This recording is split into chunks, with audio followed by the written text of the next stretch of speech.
Après la disparition brutale de son mari Oscar, Alejandra découvre qu'il menait une double vie avec une autre. Rencontre avec l'acteur espagnol Álvaro Mort, qui retrouve les créateurs de La Casa de Papel dans un thriller sombre et intime. Dans El Embarcadero, vous retrouvez les deux créateurs de La Casa de Papel, Alex Pina et Esther Martínez Lobato, avec qui vous avez précédemment travaillé.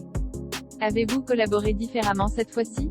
Quoi est ce qui était nouveau dans votre dynamique de travail? Álvaro Mort. C'était un projet totalement différent sur lequel Alex et Esther ont beaucoup travaillé.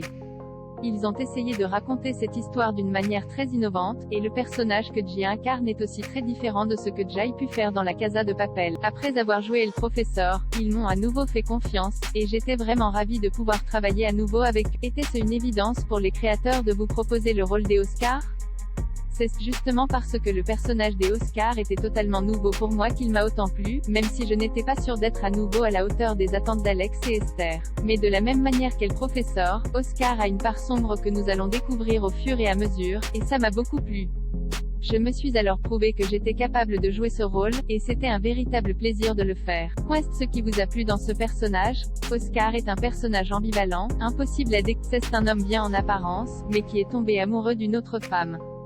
Ça a été un vrai défi de traduire ce tourment émotionnel qu'il a vécu et qu'il a dû cacher pendant 8 ans, et de restituer cette vie intérieure qu'il a entretenue durant toutes ces années, et j'ai beaucoup aimé explorer ça. La série est très intime et singulière par son sujet, et aussi profondément espagnole dans son ADN. Pensez-vous qu'elle puisse trouver son public à l'international, de la même manière que La Casa de Papel? J'aime à croire que oui, de la même manière que nous ne pouvions pas prédire le succès de La Casa de Papel en la faisant. Je pense que El Embarcadero possède tous les ingrédients pour plaire au public. Même si l'histoire de cet homme tiraillé entre deux femmes a déjà été racontée de nombreuses fois dans les fictions, elle est ici montrée d'une autre façon, à travers un changement de point de vue entre les protagonistes. Je pense que cette nouvelle perspective sera très intéressante pour le spectateur. Comme vous le dites, l'infidélité et ses conséquences sur le couple ont nourri de nombreuses fictions.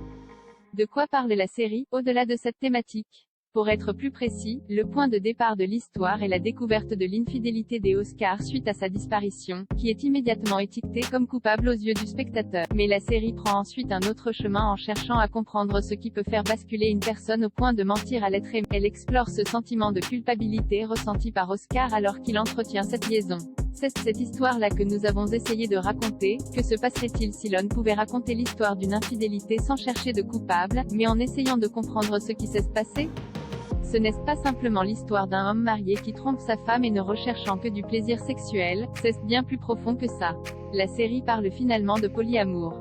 Exactement. Oscar aime sa femme Alejandra de tout son cœur, à aucun moment il ne cesse de l'aimer, mais il ressent la même chose pour Veronica, son amante, et c'est ce qui vient tout compliquer et rendre cette histoire passionnante.